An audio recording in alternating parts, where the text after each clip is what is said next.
Ito ang ginagawa natin sa umaga, exercise para yung katawan natin ganado. Bale 6:30 AM na ako nag-jogging. Bale ang jogging ko dito hanggang hanggang 20 minutes lang yung pinakamatagal kong maggalaw-galaw sa katawan, no? Tapos yan, pagalaw-galaw lang sa katawan. Pagkatapos natin mag-exercise, yun,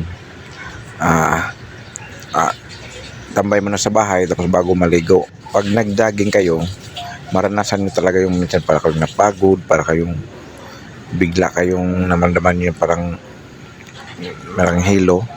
Normal lang yun sa pag may acid ka, pero wala yun pag maligo ka na nun at saka yung katawan mo gusto mong mag-relax, i-flip, wala, mawala na yun yung naramdaman mong parang kasi sa isip lang kasi natin yan yung mga naramdaman natin